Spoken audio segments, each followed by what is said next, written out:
This time on Books That Changed My Life. Do you remember those conversations with your grandma? Absolutely. The idea that her and her 5 siblings could not walk from Battle Street down to school without being called the N-word every single day. But to pick up a book and literally hear the same type of stories that my grandmother was telling me, I'm like, okay, this really happened. The idea that children have to deal with adult situations at that age. You're killing their imagination, The mental toll. their creativity, and It's such robbery. it's just learned helplessness. And that's scary. How did you decide to adapt Washington Black? I've never seen a show told through this lens. I have 2 boys. Did you have them in mind? I definitely had them in mind. There's no limit to what any of us can do. And I just wanted my boys to sit down and watch that. So that's why you wrote Behind the Paddock? Yes, exactly. It's a big question. How did Roll of Thunder, Hear My Cry change your life? Roll Up the Hear My Cry changed my life because it allowed.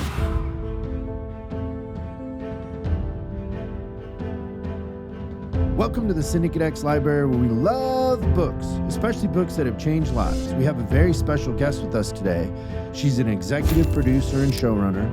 She's worked on Friends, Law & Order, Criminal Minds, and The Crossover. Her adaptation of Washington Black and her debut novel Beyond the Paddock are both out now. And she's here to talk about the book that changed her life, Roll of Thunder, Hear Me Cry by Mildred D. Taylor. Please welcome to the show, Kimberly Ann Harrison. Thank you. Thank you. Yes. This is a real book. It's a real book. This is It's a real no book. joke. It's no joke. It's no joke. Well, I like it. I like deep Yes, conversations. right? This is Yeah. no small talk. No small talk. We're going to get deep. Very, very fun. Yes. So tell me a little bit about these two. So Right. Yes. So Washington Black, it's such an epic adventure. It's an inspiring epic adventure it's the definition of you're born into something, but it doesn't define where you are. You know, you can dream further than what your eyes can see. And it's going on this adventure with this young boy. I've never seen a show told through this lens. And that's what really attracted me to that, to like tell a story through the lens of this young boy who, you know, everything around him was a certain way. You were expected this. You were born into, enslaved. And he never accepted that. And it was all about dreaming and flying. And we go on this epic adventure with him across the world. it's about imagination. About imagination, dreaming, believing, and flying. Do you have kids? I have 2 boys. Did you have them in mind? I definitely had them in mind of just, Thank you. there's no limit to what any of us can do.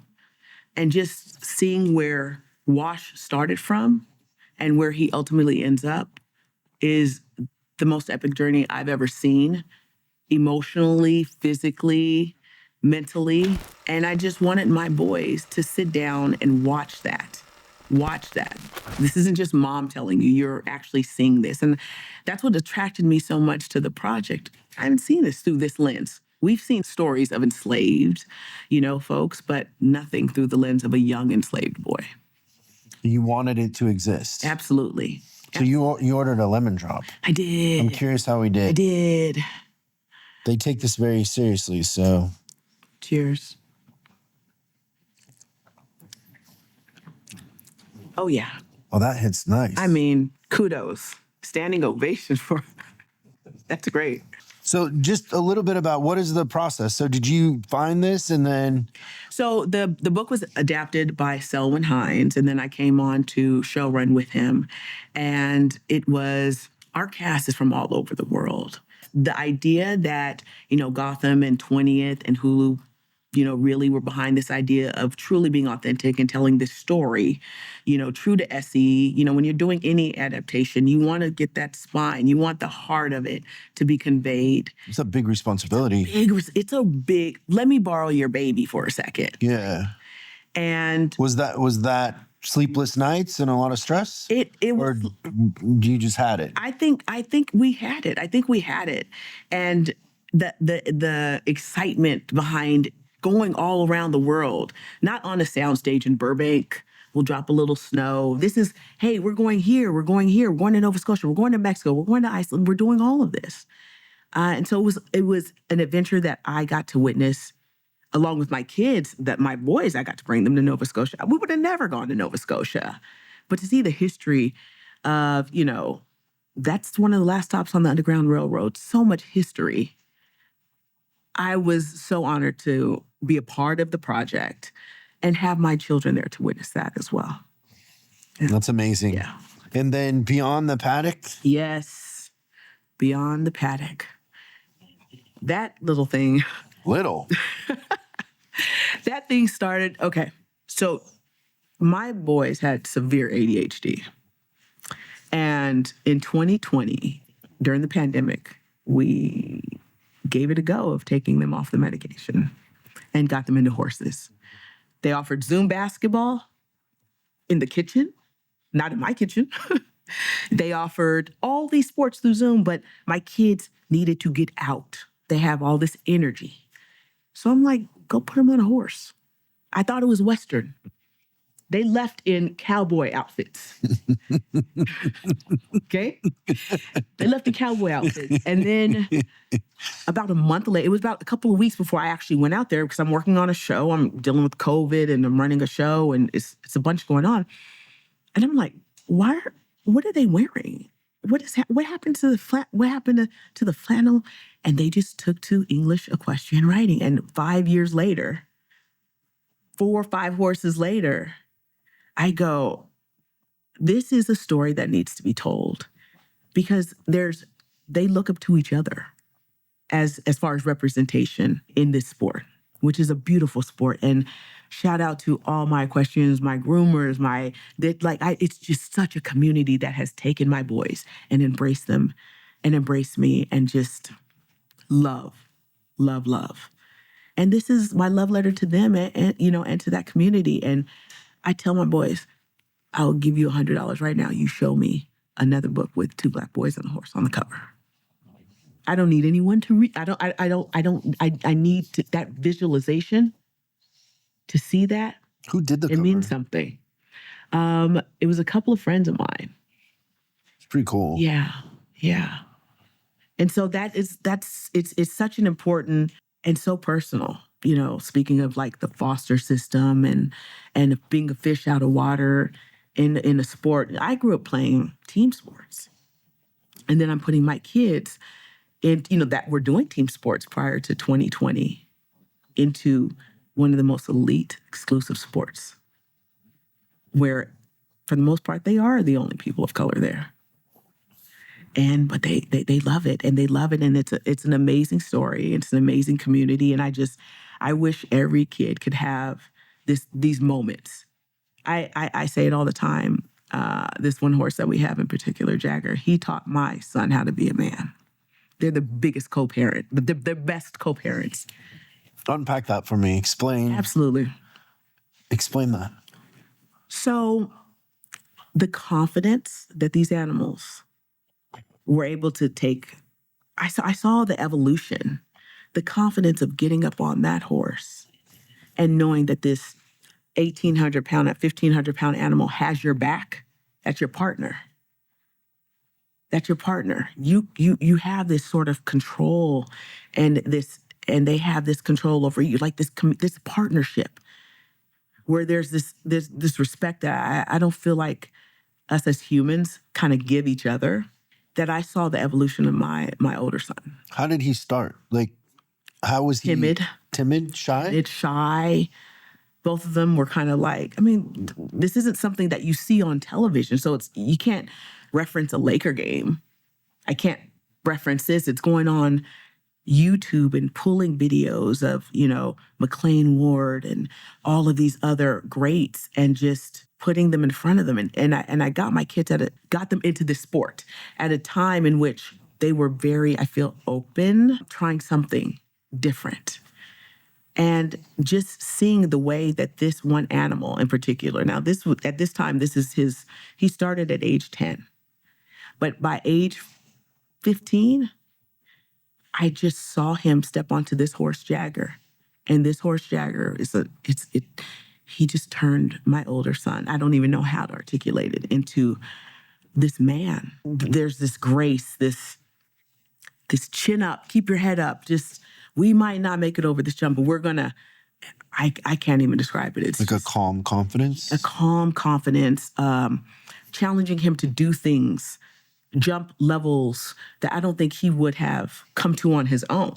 But this horse showed him, hey, it's okay to jump. I got this. I got you. Hold on. I got you. I get intimidated watching them on horses now. I get very intimidated. Oh, I'd be very intimidated. Like, horses are no joke. They're no joke. So I owe a lot of parenting to them, to these horses that came into our lives at this certain time. So in a sense, you've seen his kind of self-esteem and confidence. Absolutely. Both of them. My younger was 8 and he was 10. And both of them, the confidence on these horses, and they are the best co-parents. Every day they are at the barn, every single day. Mondays the barns are closed, but every day, sometimes 11:30 at night, they're like, I just want to go up and love on the horse. 16-year-old. For my birthday, I don't need a car. I want a horse. Because I'm ready to jump higher. Wow. I'm ready to fly higher. And so that's why with Washington Black and Beyond the Paddock kind of at the same time, they have a lot of the same themes that I didn't even realize at the time were going to just kind of come together as they're kind of being released, at the same time. It's magic. Great parenting. You're a great mom. They probably don't tell you yet, but someday they will. Someday. But you're manufacturing an incredible outcome. That doesn't happen by chance. It's divine intervention, but it's a village. I truly believe in the power of a village, the equestrian village, from top to bottom. Yeah, like you said, a community, right? Community. What is your process for writing a book? Do you make time? Because you're doing a lot of stuff. Yeah, I do. Do you put aside so much time a day, a week? I have to, because it's a story that has a bigger purpose, in my opinion, right? If just a little child happens to be passing through a Barnes & Nobles and just happens to see the cover, they will have seen Black Boys on a Horse. They will see that. So for me, the cover was the most important thing. So this was something where it's a lot of sleepless nights, but I had to make the time because I felt that important, that this story needed to be told. And so was it at night mostly that you wrote? It was at night. It was on vacation. It was on most of the time. To be honest with you, most of the time I do a lot of writing while I'm out there watching them ride on horses. And you just take your laptop? Absolutely. It's covered in dust. Just covered in the layer of dust. But yeah.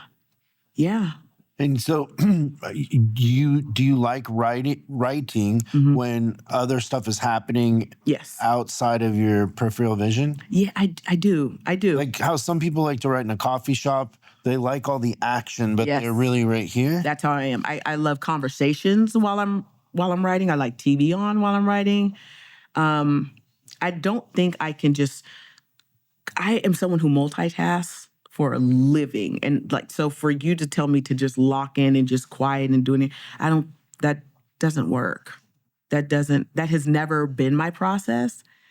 And so I've just kind of, I have a baby and I'm writing Criminal Minds episodes and, so that's always kind of been my process in writing. Yeah, I know people like you. Yeah. I'm different. When I write, I like to be alone and I pace. Interesting. Okay. And then go back to it and pace and go back to it. But if there was other stuff going on, and it also might be a male-female thing. Okay. Like my significant other, she's way better at multitasking. Okay. Like I kind of got to do one thing at a time. Right. Do that thing. Yeah. Because I just squirrel. Yeah. And get off on it. So it's incredible that you can do that. Man, it's a balance, but you're producing a lot of work. It's a lot of work. But I have a lot of stories to tell. And to be honest with you, it's why I've worked to become a showrunner. That's why I take that very seriously, because I put myself in a position to be able to then tell these types of stories. Tell stories that I want to tell stories that mean something to people, that unlock certain things for other folks. So for me, losing a couple hours of sleep in order to get this story on the page to be told to inspire like a whole culture or whatnot, I'll sleep. What's that saying? You'll sleep when you die? I'll sleep when I die. Yeah. Exactly. That's incredible. So where'd you grow up? Diamond Bar, California. Oh, so you're local. Yeah. You're OG. That's right. OG. Not too many people hear OG. No. Most people are from the Midwest. Yep. OG. And what did your parents do? Everybody in my family were school teachers. My mom, my dad, bless them. My aunt, my uncle. So what did mom teach? What grade? From kindergarten to 6th grade. She was in it. My dad was middle school and high school. My aunt and uncle, middle school and then college. So we had the game on lock. Still do. Those kids slipping in the grades. What did dad teach? He taught middle school history. History? Yes. And high school history. I didn't do good in history. I didn't do good in school.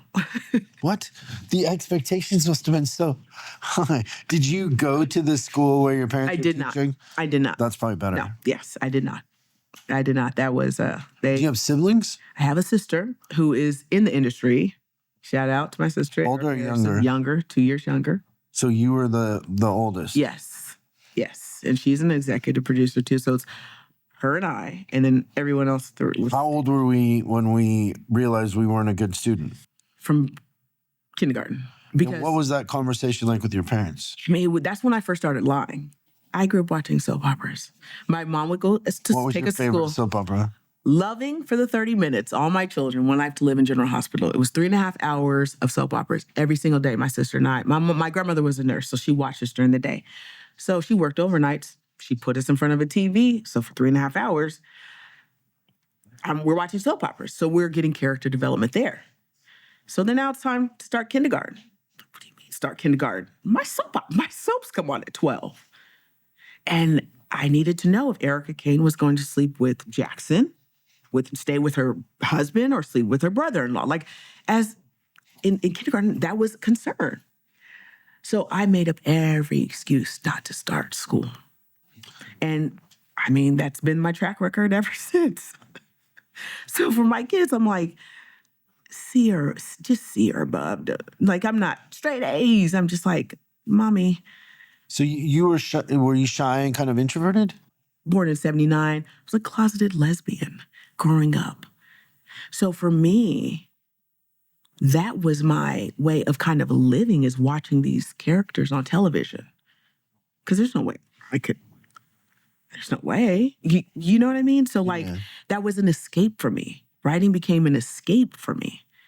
But I got years of training of character development with 3.5 hours of soap operas every single day. And this was until I turned 18. So unbeknownst to us, my sister and I, because we would at night say, well, what do you think Erica Kane's doing? We didn't realize these are characters. This isn't real. This is not real. They're not real. And so, school was a struggle. Okay, wait, but how was that conversation with your parents? Because it doesn't make sense. I mean, it was a lot. They had to have been so upset. They were like, there were notes being sent home. I can't read at the time because it's kindergarten. It's like, hey, we have a math test. Okay, they tell me in kindergarten, you have to count to 100. I will never forget this. You have to count to 100. Test is tomorrow. So I go home. I go, I'm really sick. I'm really sick. I cannot go to school. I'm surprised you weren't an actress. I'm really sick. And then my mom, got the whatever. It's like the test. She's like, you can count to 100. No. Guess what I did for the next, And so I specifically remember that, but I remember the reason why I did not want to go, because I needed to get to my soaps. So on the Betamax every day, my grandmother's responsibility. Had to record it. To push record. And you rushed home. Every single day. And you better start that Betamax, hit record at 15 minutes early so the tape has enough time to get on that spindle. Don't make me miss any of my, Did you flunk any grades? Okay, next question. I mean, there are subjects that I struggle. Did your parents like pull some strings? No. I mean, So I funny. was surrounded. There's a saying in the car business, Yes. not to buy a mechanic's car. Yes. Because the last thing they want to do is work on their car. Right. You know? Right. School teacher's kid. It was just, I was just like, man, I just can't get it, Mom. I can't get it. Because I was too focused. But when it came, but English, it was all A. You know, I think I still have the fifth grade, the book I wrote in fifth grade. It was like Murder on the Fifth Floor. And I know the teacher was like, what are you talking about, murder? I was like, what? At fifth floor, what, you know? But yeah, school was a struggle. That's so funny. So what's the plot of that book, Murder? I think, I don't What's the title again? It was like Murder on the Fifth Floor. And I asked my this is fifth grade. So I'm like, hey, can you draw me? You know, you go to the kid with the like best drawing. The one in the back, the one in the back. Draws. Yeah, you're like, can we talk at recess? I'm writing a book. Right. See, there's this book I need a cover. Together. It's a knife. Right. Seriously, it was like, and then like in the, you know, so I still have that book. Wow. Yeah. But again, yes, there's that. But growing up in Diamond Bar, I didn't think there was anything past Pasadena. So the idea of Hollywood or actually being a TV writer, please, that was not even in the cards. It wasn't even brought up. That wasn't even a thing until it became until it was. Because really, you were right down the street from those shows. When looking at it now, like, I was right down the street. Yeah. That's a commute, you know, but, you know, growing up and then this is what you're supposed to do. This is the path. Everyone else is doing it. You're like, that's the path. It's so funny. So, you know, just the soap thing is funny because two things. Like, I grew up a missionary's kid in Mexico. Okay. But in the summer, we would come up to Washington State and we would stay with my grandparents. Okay. But my stepdad was really strict. I wasn't allowed to watch TV or listen to music or anything. But my grandma always watched the soaps. Okay. And her favorite soap was not on your list, but it was Days of Our Lives. Okay. You didn't like Days of Our Lives? We're just very loyal. You know, we're very loyal. No, I know. But you never... No. Was that on at a competing time? Yes. Oh, okay. Yes. Well, Grandma loved Days of Our Lives. And I think that started at 11. Yeah. I'm guessing. Yeah. 11 or 11. Yes, that was an 11 o'clock slot. So, you know, I was there with her and I got to watch TV because, you know, I wasn't allowed to. And, so good. So good, but right? They got to hook you into the commercial. Man. They hook you into coming back tomorrow. Yes. Like that style of writing. Right. Is not easy. It's not. But let me give you this. Let me tell you this.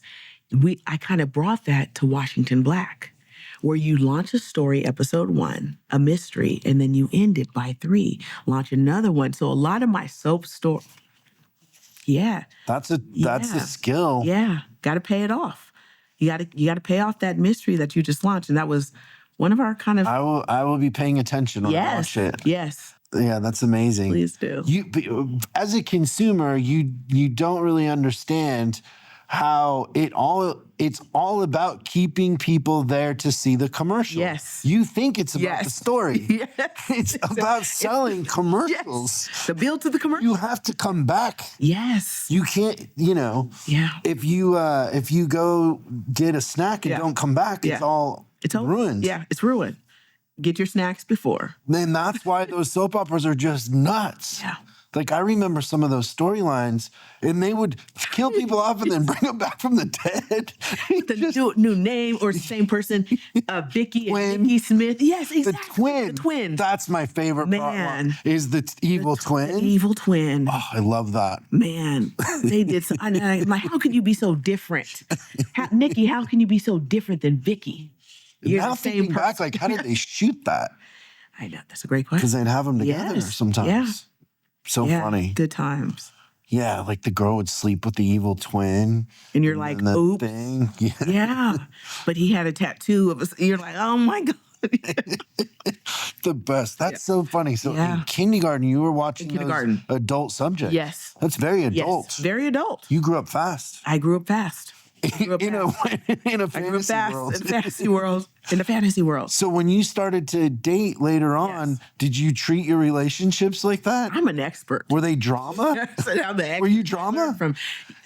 No, but I knew how to talk to people because I watched Antonio Vega. I watched Erica Kane. I watched that they were how they manipulated people and it was. Now that I think this is very murder on the fifth floor. My God! Did you ever think you could kill? I didn't. Somebody? I didn't, but I didn't. Come on, your relationships had to be drama in the beginning. I'm more drama now that I know how to bring it all. I definitely dip into those characters. I have my Erica Kane moments. How could so fun. You have those moments, those epic characters that just shape who you are. You don't get them out your system. Okay, so what are you in 7th grade when this comes into your life? 7th grade. So tell me about your feelings on life in 7th grade. Okay, so my feelings on life in 7th grade. It's my first Black teacher, my second Black teacher in middle school. And her name is Miss Baker at Lesbian Middle School. And we're going to read Roll of Thunder, Hear My Cry. Okay, this is my first type of chapter type book, heavy stuff. But I didn't know that. And living with my grandmother, she told us these exact stories growing up. But as a kid, you're like, okay, you're making up stuff or okay, whatever. But to pick up a book and literally hear the same type of stories that my grandmother's, was telling me, I'm like, okay, this really happened. And it made me look at her through a different lens. But this book was the first time through the lens of a character in which it's one thing for a 75-year-old woman to tell me, to tell me at the time in middle school, this is what I went through. But then for someone my age, Cassie, our main character in here, to kind of go through it with her and understanding, this is exactly what your grandmother went through in Jackson, Mississippi, because my family's from Yazoo City in Jackson, Mississippi. So I'm like, this is his last name, Taylor. I'm like, let me pay attention. Let me just sit up a little bit. And I think my teacher at the time saw that I sat up, a little bit more. But this was a big book for me. This truly is the book that changed. Okay, but in 7th grade, are you popular? In 7th grade, I am 100% that basketball girl, that soccer girl. So sports. Sports, yes. So popular? Popular. You feel good about life? You feel good about where things are headed? I am closeted. So everything is great except for... Do you date boys? I don't date anyone. Oh. I don't date anyone. And does anybody ask? They ask. It's there, the questions are there, oh, you're in sport, but you deny. I mean, this is the early 90s. So, and then there's, nobody around you. You got Ellen, but that as far as what I'm seeing, the representation. So it's very kind of there's a whole part of me that is nobody knows about. And you knew from kindergarten. I remember standing up on top of that slide at Golden Springs Elementary talking about, you like girls. Do you remember the first girl that sure do. Well, I cannot. I will not reveal the name, but I do. Well, it was in kindergarten. Long brunette hair. I don't even I maybe it was the hair, but yeah, I do. What? But you're still a kid, so you're like, I like you in not in a way more than a friend. Yeah. Because I like these people as friends, but there's a magic there. There's a magic there. Yeah. Yeah. But you don't tell anybody. No. When was absolutely not? When was the first time you told somebody? I want to say it was probably when I was working on Friends. It was that long. Yeah. When was your first relationship that you would consider substantial? I would say substantial, in college. I say college, but once I kind of got into the industry and it was no longer, Ellen was my only kind of representation that I saw. So it felt like the moment I came into the entertainment industry, I came alive because I was around people that were like me of all different colors, there was no judgment. There was so like a lot of my freedom came from literally the show friends. So how do you navigate all those expectations in school, like prom? I'm a storyteller. Right, but what is the story you I'm a tell in storyteller. that situation? I have a soccer game that weekend. I'm busy. And not even address, Were you just happy to have it off the plate, or did it bother you? It didn't bother me at all. I was happy to have it off the plate. No, I'm not.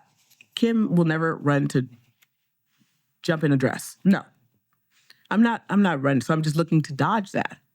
And once you dodge it, you're good. Once you dodge it, you're good. I don't care. On to the next. Yes, yeah. That's good. Yeah. Saved money. Yeah. Yeah. How did you feel about race in 7th grade? I was cool. I never have had. I grew up in Southern California, so it's everybody. It's a melting pot. But like that book in particular, I think it was the first time I had to hear this out loud. This was reading out loud, and with your friends and your peers. And this isn't like a book that you just kind of go home and you can talk to mom and be like, "Hey, it says this in here," or "Grandma says this." It's different. It hits different in front of everyone, right. And being one of a few Black people in that, in the classroom, and you're reading out loud. When I look back, I'm like, there was a reason Miss Baker had us read that out loud. Everything. That was all kind of calculated. And I'll never forget when we got to the first kind of moment where, in the book, Cassie does something and she stands down, or like one of the big moments where she has to apologize for something that she didn't do. And I will never forget the comment I made. And I was like, I would have told that girl X, Y, Z. And Miss Baker was like, no, you wouldn't have. Not at that time you wouldn't have. No, you wouldn't have. And so that made me go home and ask my grandma, like, so let me ask you a little bit more. So this book actually allowed us to bond in a different way, that we hadn't before. And because you understood her. I understood her. Yeah. Through the lens of it. Yeah. I mean, she the opening is, Cassie and her brothers walking to school and having to deal with the white kids on the bus and intentionally, swerving to get mud. My grandmother, every day we had to walk to school from Battle Street all the way down Jefferson.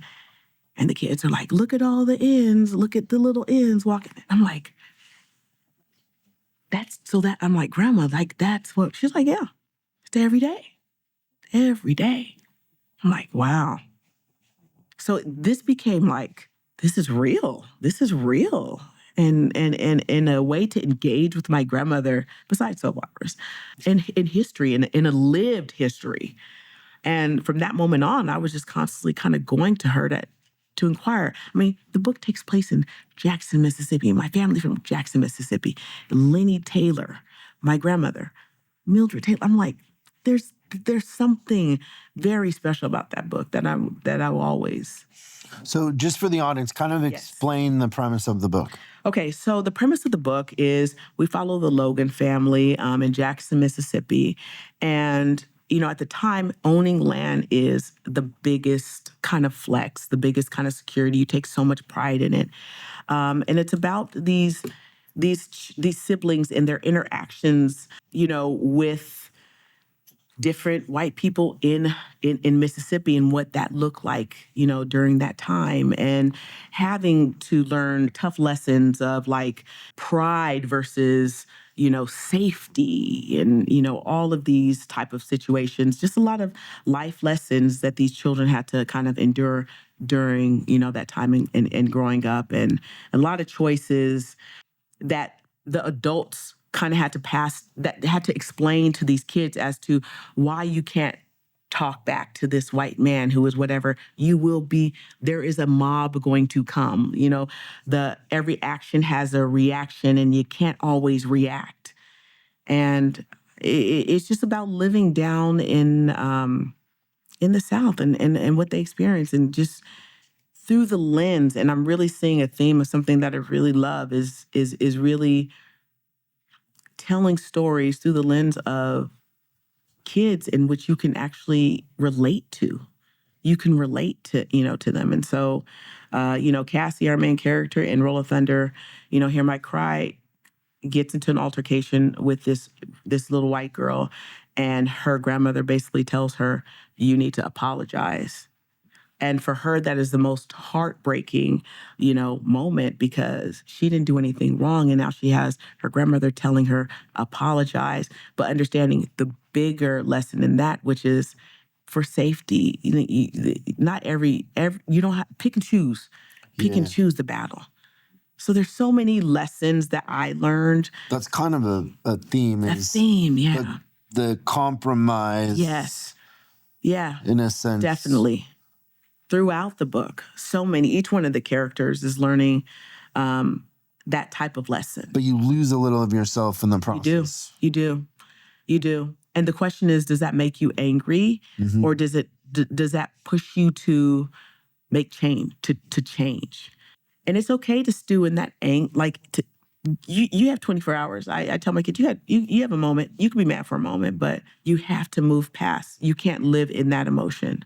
You can't live in that emotion and that experience.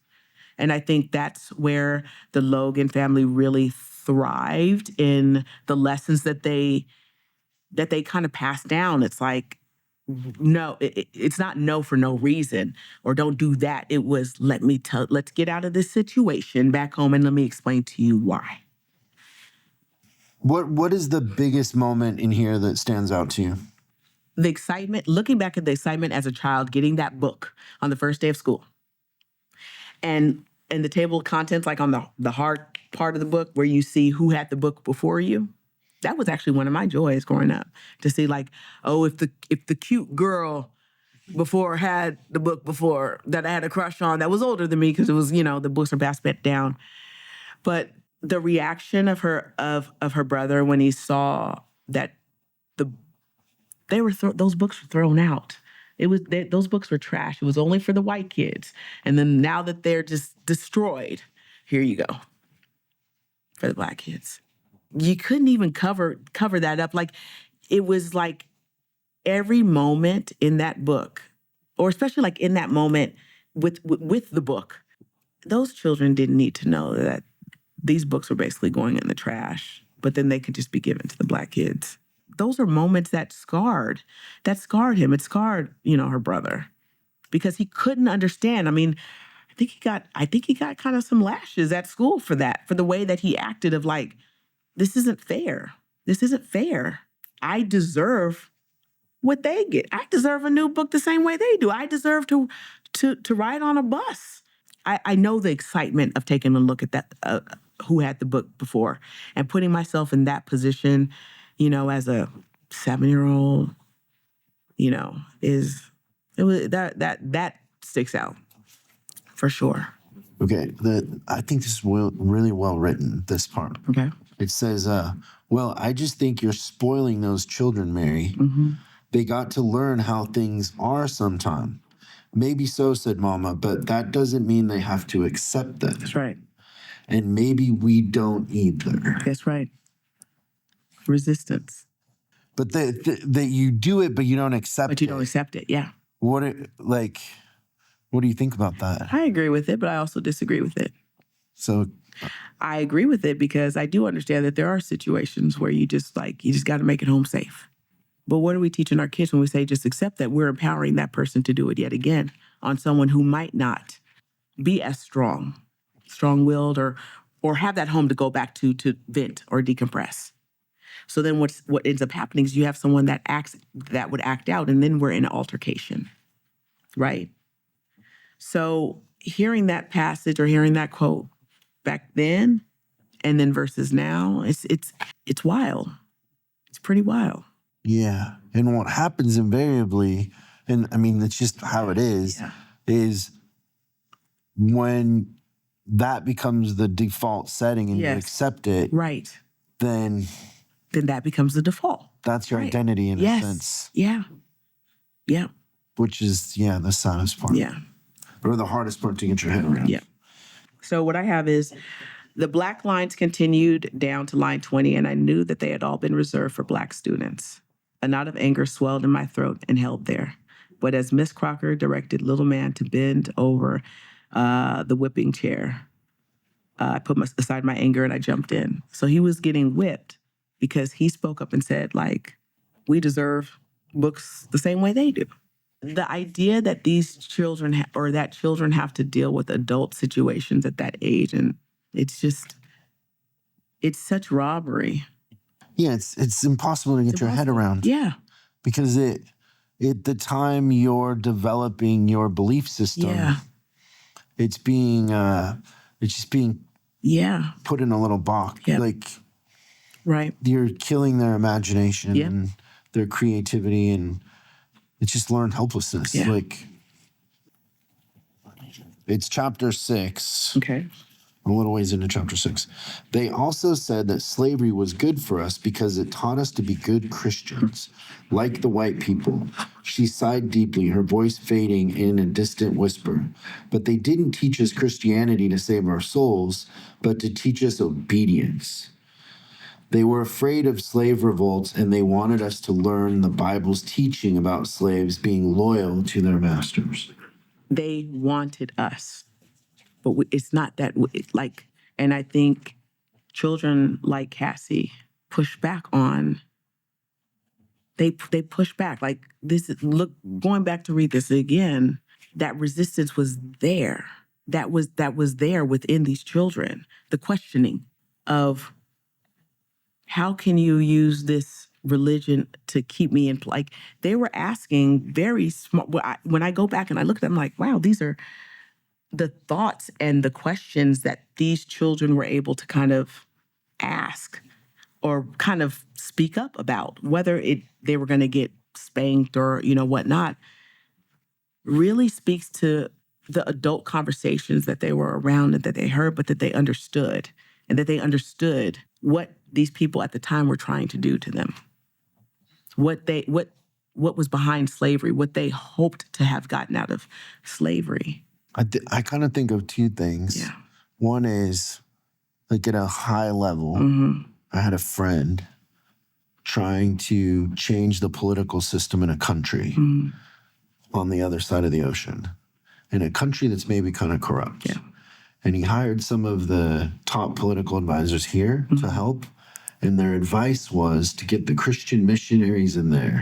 And if you could make Christianity a little more prominent, you would now know where the levers are. Second thing, and something that I kind of studied a lot when I was writing the last book, is the most religious countries are the poorest.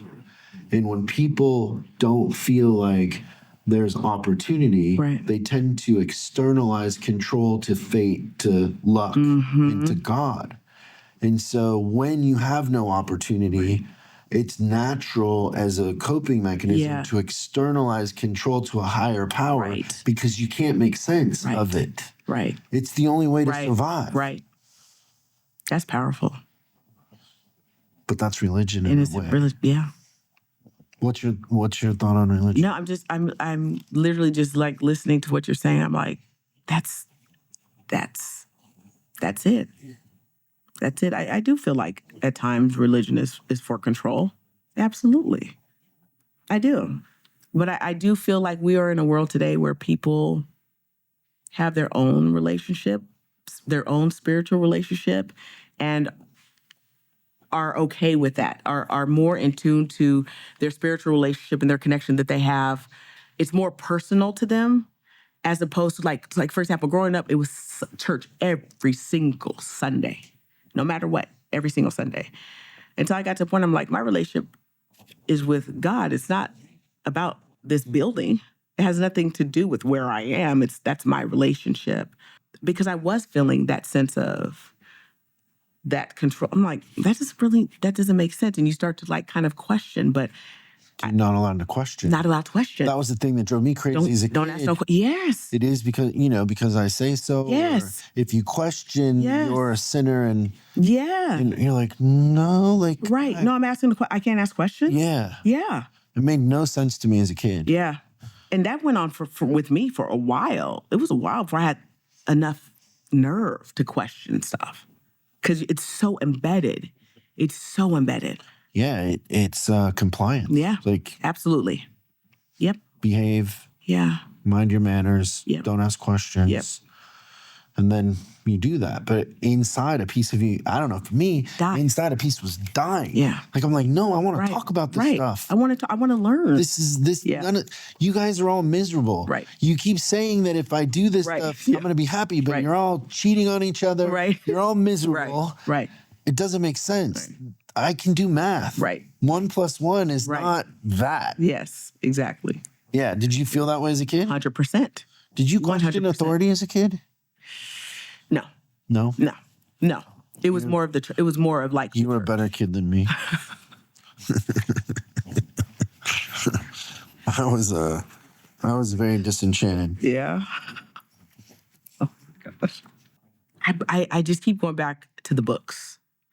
I just have a bunch of quotes like around that area of just like the excitement, the making the kids promise to take really good care of books.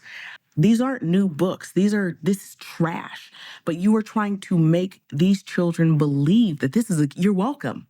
This is a gift. You should just be grateful for, and just the soul crushingness of, Miss Crocker with her announcement.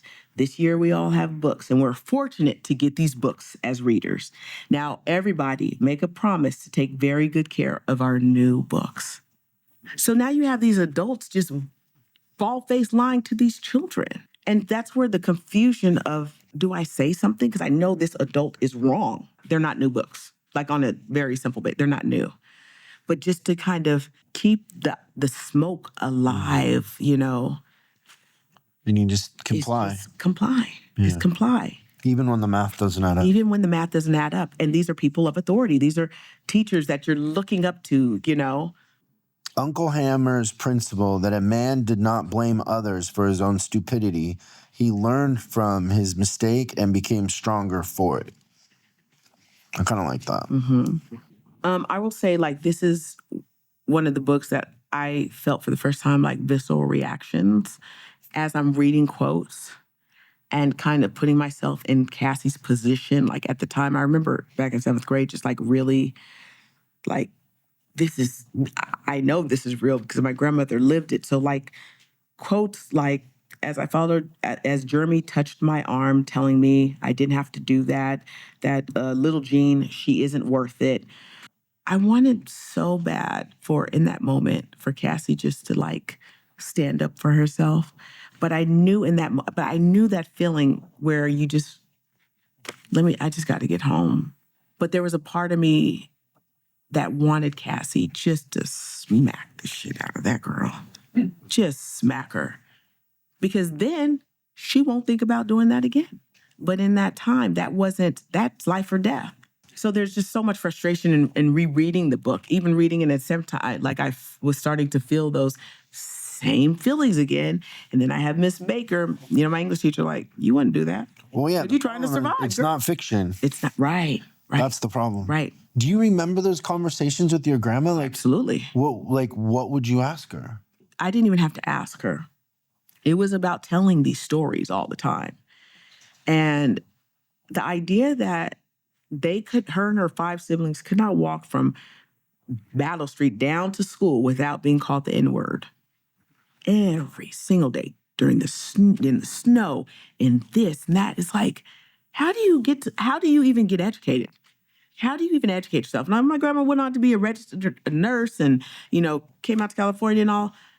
But how does a child on a walk to school, my kids walk to school, to be berated and called, like the mental toll. And then going home, she tell you go home and then you hear the adults, and because you're a nosy kid, you're listening to what they're talking about. So-and-so got lynched and, they set so-and-so on, the house on fire and you better.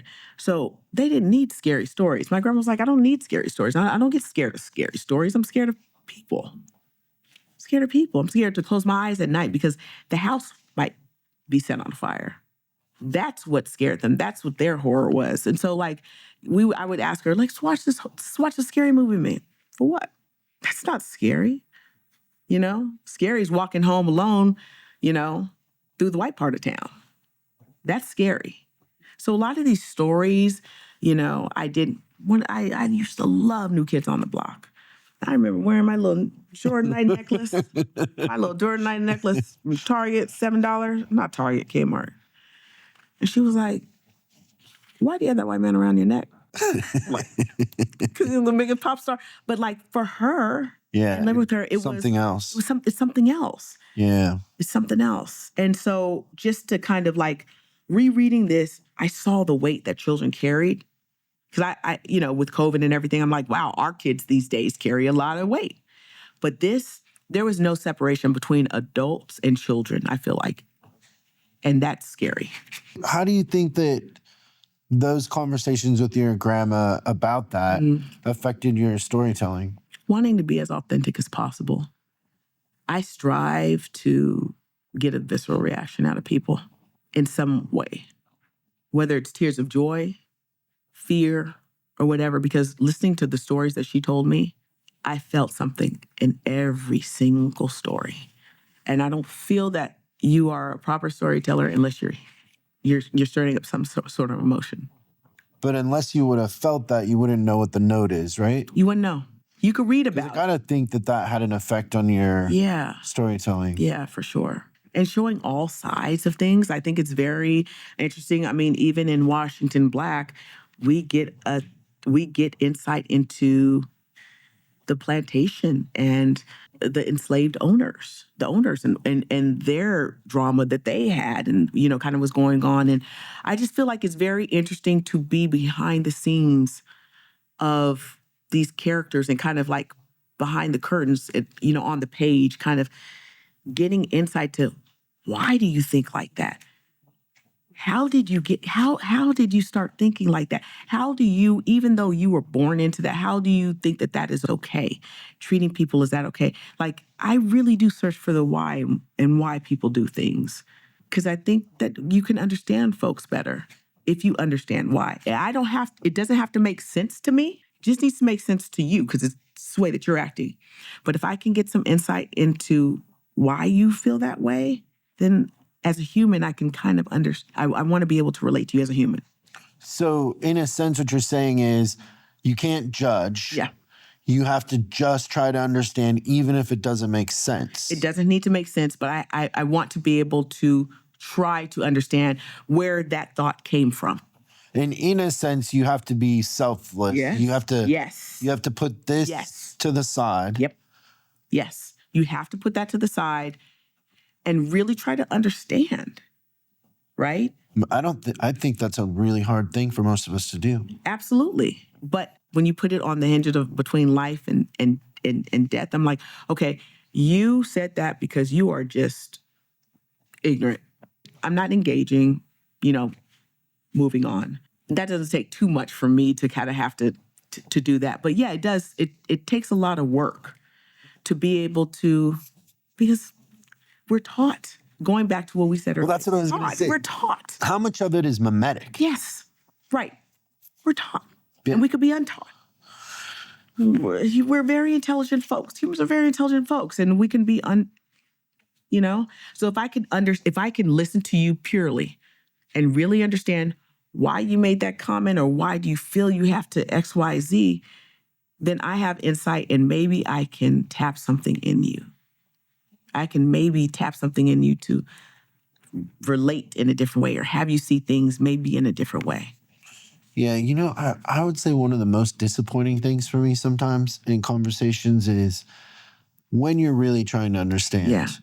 And you kind of figure it out. Yeah. And the thing you figure out is that you're just copying the thing because you think it'll make you liked by this group that doesn't matter. Right. That's the most disappointing answer. Yeah. You're not thinking for yourself. Right. And that's why you're not questioning what you're saying. What you're saying. Yes. You're just doing it because it's mimetic. Yes. Yeah. You're just regurgitating. And how much of civilization has been that? Isn't that wild? Like a lot of times if people just stopped and thought about it, it doesn't make sense. Right. Like even in the political environment we're in now, people are arguing about the wrong things. And if you just stopped and thought about it, we have way more in common than we do different. Yeah. Just stop. Yeah. Silence is okay. think about it. Yeah, I totally agree with you. And let's get our priority, like, let's talk about what's important and then let's prioritize that, Yes. because we're easy to control when we're this affected. Absolutely. Because it's chaos. Yeah. Right. And so then you And that's just the best grab time. for safety. Yep. Absolutely. Which is a storyteller's tool too. Yeah. Right? Yeah. Oh, yeah. I'm sure. Yes. This is from a quieter moment, right? Just walking beside Cassie. I've been thinking all week about what happened back in Strawberry last month. And just the idea of like these adults still thinking about what happened to Cassie a month later. Children back then kind of just seeing, like I'm just with Cassie in that time, and just a month later, this one incident that happened with this little girl is still weighing so heavily on her. That's just one in Jackson, Mississippi. Like, that's just one. I mean, like, can you imagine every single day, every single month? That's why going into town was such a big deal for them. And when Cassie's mom was like, okay, we're going to go in and I'm like, don't go into town. That weighing on that child for months and kind of becoming like her focus and how she's going to go back and get her revenge. It's the quieter moments for me with Cassie where she's just kind of, when people are commenting on how she's feeling or commenting on what she went through, it's just those quiet moments to me are very impactful. Very impactful. Okay, this is my last one. The beginning of chapter 11. Okay. Roll of thunder, hear my cry, over the water by and by. Old man coming down the line, whip in hand to beat me down, but I ain't gonna let him turn me round. Cassie made a decision for herself. And I think the journey from beginning to end of that character is pretty phenomenal. It's pretty phenomenal when you have a child that stands in what she believes, no matter what the consequences are. It doesn't matter. Courage. Yeah. Courage. And then, looking back at then you look back at the lessons along the way that her family has taught her, even though in that chapter, maybe I would have handled that differently in this chapter, whatever, all to get to that moment of that quote, help build character for Cassie, help build Cassie to, doesn't matter, I'll take what's coming, but I'm standing 10 toes down for this. It's a big question. How did Roll of Thunder, Hear My Cry change your life? Roll of Thunder, Hear My Cry changed my life because it empowered me to live my truth with or without any repercussions. It's amazing. Period. Do you have these conversations with your boys? I have different conversations with them because in this world, I'm dealing with two boys, so they're different. It's different, but there are there are things in there. I tell them about what happened with Grandma and the snow. But they can't fathom that. They can't fathom, and I think that's good. Yeah, it's good. It is good, but I want them to be aware of how far we've come. I want them to have the backing, the power that Cassie has to have that quote. That comes with a lot of power, and I want them in their own way to be empowered. And I think very much through Beyond the Paddock and their journey, the equestrian world is like their own kind of journey to power. But to be true to themselves. To be true to themselves, no matter how much the kids make fun of you at school, no matter how much someone says that's not a sport, no matter what, the resilience, the knowing self. One thing Cassie never did was question who she was. She always knew who she was. But she knew how to maneuver the world. And I think that's what a big lesson in this was how to maneuver the world. When to speak up, when to walk away, when to pick and choose your battles. There are a lot of life lessons in here that I do want to teach my boys about, some of the life lessons in there. But these types of experiences, I felt like they really hit me growing up with my grandmother from Jackson, Mississippi, Yeah. Yeah. How did becoming a mom change you? Oh my God. Fear. Now I have other people to worry about. Much easier. It was so much easier, just me. No, I'm just kidding. But it changed me because I'm responsible for these two individuals. Way past my time on this earth. And I'm hoping that I'm instilling enough in them so that they do have their chapter 11 quote, roll the thunder here, Marco, over the wall. They have that moment and they can look back at all the lessons that I've taught them to be able to have that confidence that Cassie had. I get that, but I don't get the impression you're one that's ran from responsibility. My question more is like, how did it change you? I live in fear. I have 2 Black boys. It's a constant fear. I used to go out check the mail. I don't send my kids out to check the mail. There's the fear. Walking the dogs. There's certain things that I question before I send them to do. Just as a mom, I just felt more of there's a fear, there's responsibilities that go beyond the norm. I'm not talking about just on the surface level. I'm talking about if, for example, my youngest 13-year-old's like, no, I'm going to walk here and grab, I want to go grab some candy from the liquor store, which is at the end of the block. No, I'll go with you. No, I will drive. There's that fear of I don't know what could happen. I don't know what could happen. So as a parent, it just amplified everything. I became a parent on Criminal Minds. So I started writing from my fears. So I feel like becoming a parent and writing they really went hand in hand and gave me an avenue to write from my fears. And yeah, that's all. That's what I could say is becoming a parent. It's the most beautiful, the best job in the world, but it comes with a lot of fear. What are your favorite books in reference to stories? Like just well-told stories. Oh, wow. Washington Black for me was bringing it back to that was a really epic adventure. I called it the Black Peter Pan from Jump.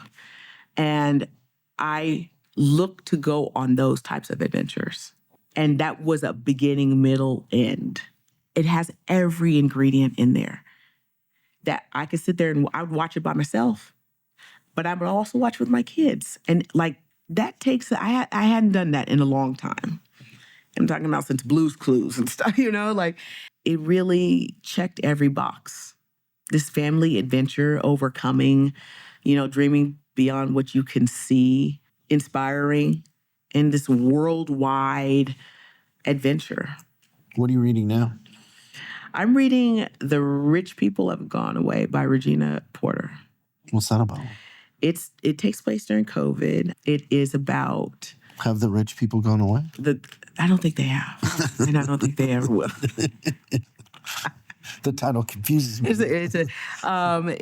a mystery. It's a mystery book of just kind of like these double lives that folks were living during kind of COVID. It's kind of a development project we're kind of working on, and I'm really excited. I mean, when I get hooked on a book, I get hooked. And Regina, and it just kind of took me back to COVID and took me back to the isolation and kind of all that. So COVID, it's been enough time since 2020 for me to go back. I'm like, this is a mystery book that took place during COVID. I'm like, okay, and all these kind of different lives and interacting, and you're kind of stuck in COVID, but then all these secrets that, these different people around town had kind of been hiding, kind of get revealed. So it's really kind of cool. It's a cool kind of, let's go back to those COVID times, but kind of with this mystery and these really, really interesting characters. Is there a job out there in other industries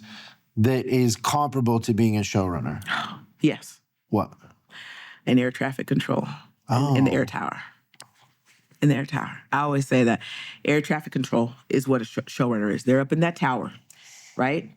They don't fly the planes because you have people that fly the planes. I'm not going to tell the wardrobe lady how to do the wardrobe. You let everyone do their job and you just tell them where to land, right? You don't need to micromanage. You tell them where to land. That's a great analogy. Everybody has their job. Land it. Because it's such a unique thing. It is. It takes a certain kind of person. Yeah. to just kind of remain calm. Yeah, I mean, because we're you're telling stories. balancing chaos a lot of times. Yes, right? yes, yeah. But that's why your village is important. That's why when you call upon your village and you say, "Was this not crazy?"